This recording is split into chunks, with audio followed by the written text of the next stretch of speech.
So you're a US citizen, and you're looking north towards Canada, maybe searching for a greater sense of stability, safety, or security.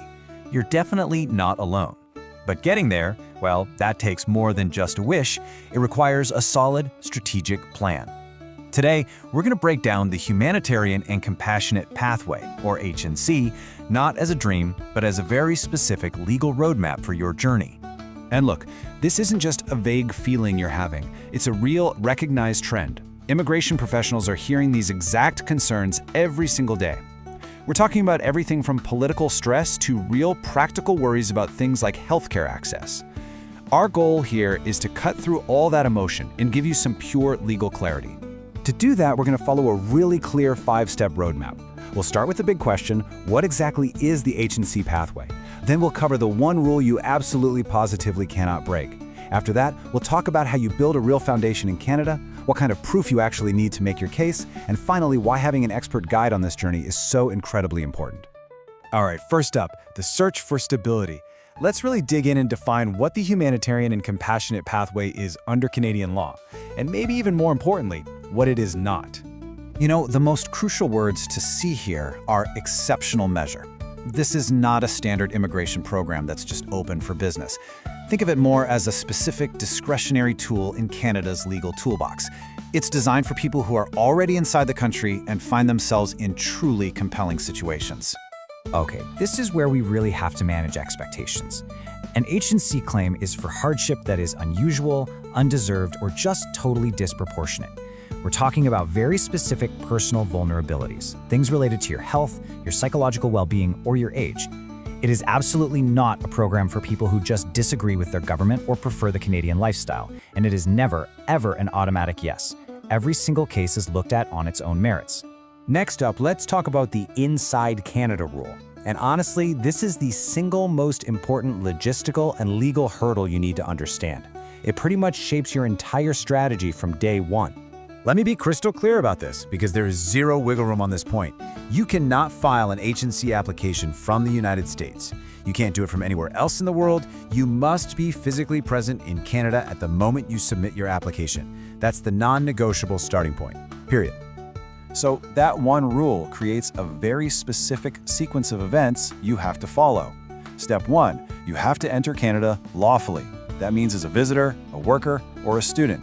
Step 2, while you're here legally, you start building your life, establishing your presence. And only then, as step 3, can you actually submit that H&C application from within the country. And that leads us perfectly into our third section, building your foundation. So you've made it into Canada legally. Now what? What does proving your establishment actually look like to an immigration officer? Establishment isn't just a vague idea. It's about how deeply you've woven yourself into the fabric of Canadian society. And officers are looking for concrete proof. Do you have a job? Are you volunteering or getting involved in your local community? Have you built a network of friends? Do you have a lease? Are you paying your taxes? The more of these tangible ties you can show, the stronger your foundation is. And that strong foundation leads directly to our fourth and maybe most critical section, the power of proof. Because in an H&C case, your feelings and your fears, no matter how valid and real they are, they're just not enough. Objective, documented evidence is absolutely everything. Let's be brutally honest about what does not meet the legal bar for hardship.